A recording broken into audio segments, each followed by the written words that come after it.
Já que estamos falando em direito militar, né? O direito militar ele tem uma competência básica no crime, ou seja, criminal, né?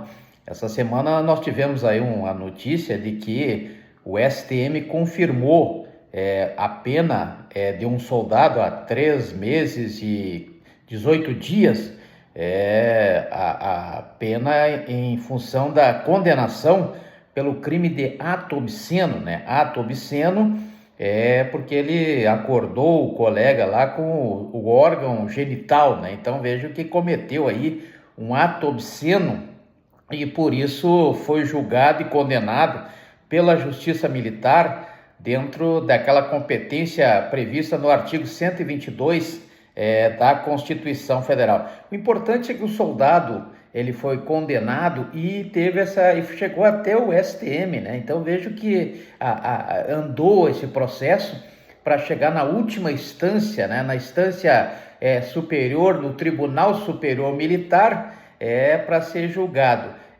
Mas continua em segredo de justiça o processo e tal, e o crime é que é interessante, porque ato obsceno, né?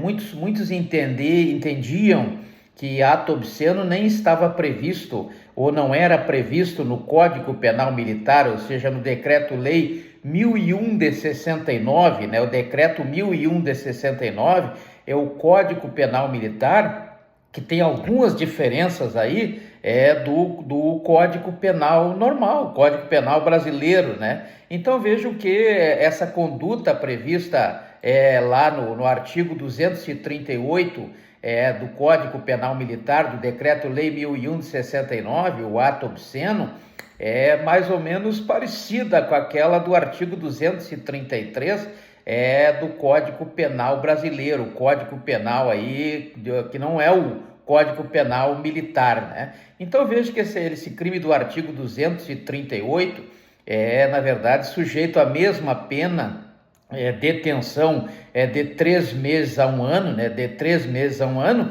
e exatamente esse quantum da pena cominada que gera aí algumas diferenças importantes, aí até para fins de concurso, né? Para que sejam analisados aí para fins de concurso, né? Então vejo que no caso do ato obsceno, o ato obsceno no Código Penal, lá do artigo 233 do Código Penal brasileiro, a pena é a mesma, detenção de 3 meses a 1 ano. Sendo detenção de 3 meses a 1 ano, esse crime se enquadra, por exemplo, nos crimes de menor potencial ofensivo, como prevê o artigo 61 da Lei 9.099 de 95, a Lei dos Juizados Especiais. Nesse caso aí, Juizados Especiais Criminais, né? Então, essa Lei 9.099 de 95, ela regulamenta o artigo 98, inciso 1º da Constituição Federal. Então lá tem alguns benefícios, né?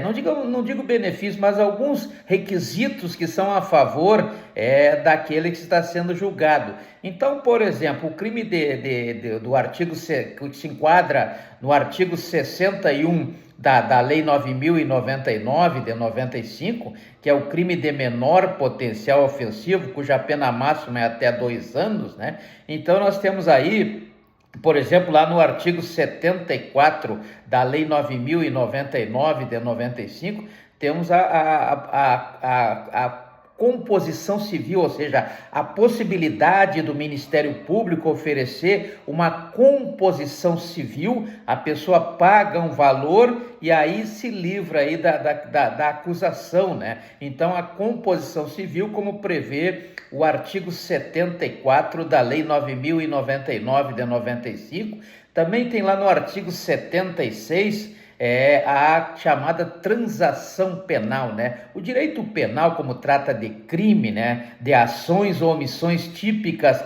antijurídicas e culpáveis, como prevê o Decreto-Lei 3.914 de 41, né? De 1941, toda ação ou omissão típica, antijurídica e culpável é de menor potencial ofensivo, cuja pena cominada é aquela pena que está prevista no próprio artigo que define o crime, conforme prevê o artigo 5º, inciso 39 da Constituição Federal, né? Esse crime, então, será considerado de menor potencial ofensivo. Então, terá direito aí ao artigo 76, o oferecimento da oportunidade da composição civil, o oferecimento da oportunidade da transação penal, logicamente, é tudo em tom subjetivo, né? Não há obrigação de aceitar nada. E também nós temos lá no artigo 88, por exemplo, voltando a dizer que esse artigo 76 é importante,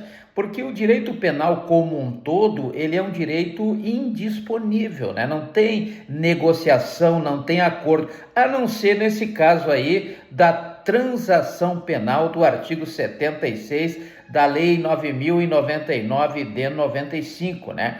Depois nós temos lá no artigo 88, a necessidade de representação. Não é o caso desse crime de ato obsceno, porque esse crime ele tem uma ação penal incondicionada, então, portanto, não cabe a representação, como prevê o artigo 24 do Código de Processo Penal, o artigo 100 do Código Penal, né? Então não cabe essa representação, então não cabe também esse benefício do artigo 88 da Lei 9.099 de 95. Também temos lá no artigo 89 da Lei 9.099 de 95, o sursi, né? O sursi, a suspensão condicional do processo. Suspensão condicional do processo se escreve sursis, porque a origem é francesa, mas se pronuncia sursi, sursi processual. Artigo 89, né, de 1 a 4 anos, pode ficar suspenso aí o processo, né? A pessoa fica aí, cumpridas as condições, ela se livra aí do processo, sem ser condenado, né? Não vai haver nem processo, né? Nem a realização do processo, como prevê o artigo 89 da Lei 9.099 de 95. Então, a questão é a seguinte, a questão é que esses crimes praticados como de menor potencial ofensivo, como prevê o artigo 61 da Lei 9.099 de 95, tem esses benefícios aí, ou seja, essas possibilidades, né, de que as coisas melhorem para quem estiver sendo acusado desses crimes de menor potencial ofensivo. Porém, no caso dos crimes militares, né, por força do artigo 90A da Lei 9.099 de 95, não cabe aí, então, crimes militares não cabem nos juizados especiais. Então não tem como levar os crimes militares, mesmo com penas que comportem o menor potencial ofensivo do artigo 61 da Lei 9.099 de 95, elas não podem deslocar competência para o juizado especial criminal. Então elas têm que ser julgadas, esses casos têm que ser julgados pela Justiça Militar, na forma do artigo 122 da Constituição Federal. Então não cabe aí nem a transação penal, nem a composição civil, nem a necessidade ou não da representação, ou nem a questão do sursi, ou a suspensão condicional do processo, lá do artigo 89 da Lei 9.099 de 95, quando se tratar de crime militar, até porque o Código Penal também tem alguns tipos de pena que, como prevê o artigo 32 lá do Código Penal, que não tem no Código Penal Militar. Por exemplo, nós temos aí a pena restritiva de direito, né? Pena restritiva de direito, como prevê o artigo 42 do Código Penal. Isso não tem no Código Penal Militar, não tem no Decreto-Lei 1001 de 69.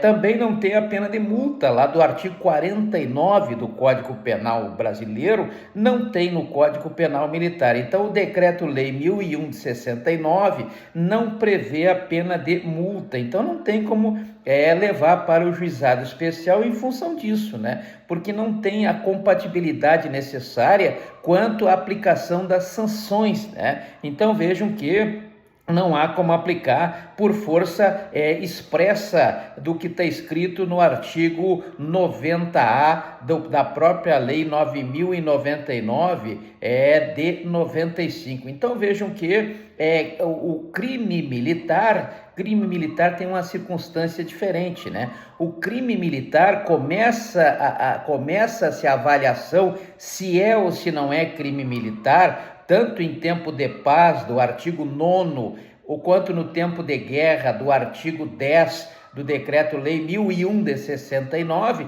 pelo sujeito ativo. O sujeito ativo é que vai dizer se é crime militar ou não. Até bem pouco tempo, nós tínhamos aí que crime militar eram todos aqueles que estavam previstos no Código Penal Militar. Mas a partir de 2017, né, 2017, a partir da Lei 13.491 de 2017, passou-se então a interpretar qualquer crime, não interessa se está no Código Penal Militar ou não, ou está na legislação penal comum, mas que desde que o sujeito ativo, né, esteja enquadrado no artigo 9º do Decreto-Lei 1001 de 69. Então, quem tem que estar enquadrado no artigo 9º do Decreto-Lei 1001 de 69 é o sujeito ativo, aquele que pratica o crime, aquele que pratica. Então, no caso a esse soldado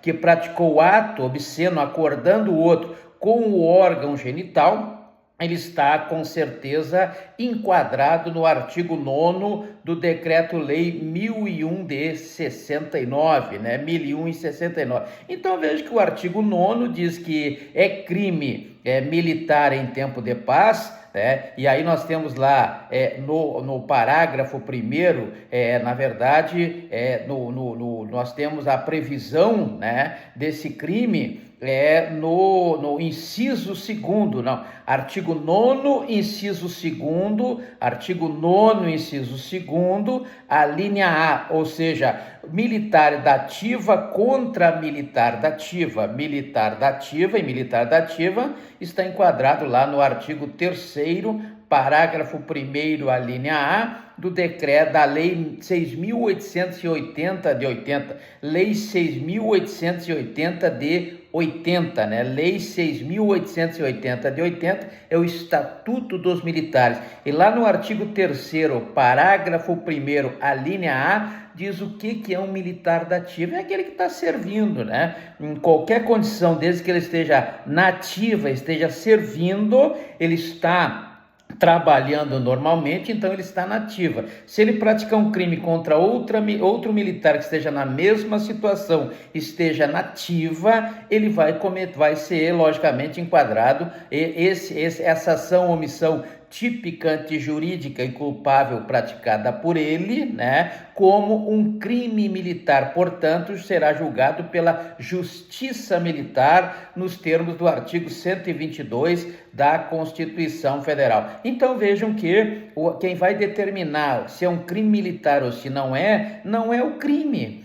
Sim, claro que o crime vai estar definido em lei, pode ser no Código Penal Militar, no Decreto-Lei 1001 de 69, ou na legislação penal comum, né? Os crimes, as leis extravagantes, aí como a Lei 11.343 de 2006, o tráfico de drogas, outros crimes, aí a Lei 11.340 de 2006 também, a Maria da Penha, vários crimes aí que estão em legislações extravagantes, né? E também no Código Penal brasileiro, e por força da Lei 13.491 de 2017, Lei 13.491 de 2017, desde que praticado por um sujeito ativo que esteja enquadrado no artigo 9º do Decreto-Lei 1001 de 69. Então, esse é o crime militar. Então, o crime militar começa onde? quando o sujeito ativo está enquadrado no artigo 9º do Decreto-Lei 1001 de 69, não é verdade? Não cabe juizados especiais, né? Não cabe julgamento pelos juizados especiais criminais, né? Então vejam que não há como deslocar essa competência para os juizados especiais criminais, como prevê o artigo 61 da Lei 9.099 de 95, por vedação do próprio artigo 90A dessa lei, ou seja, o artigo 90A da Lei 9.099 de 95 veda que crimes militares sejam julgados na Justiça Especial Criminal. Então vejo que esse crime de ato obsceno, ele vai ser julgado pela Justiça Militar quando o sujeito ativo, que é o caso desse soldado, estiver usando o espaço militar, ou seja, for um militar da ativa contra outro militar da ativa que esteja na mesma situação. É o caso, então, do artigo 9º, né, inciso 2º, a linha A da lei, do Decreto-Lei 1001 de 69. Então é importante que nós tenhamos essa ideia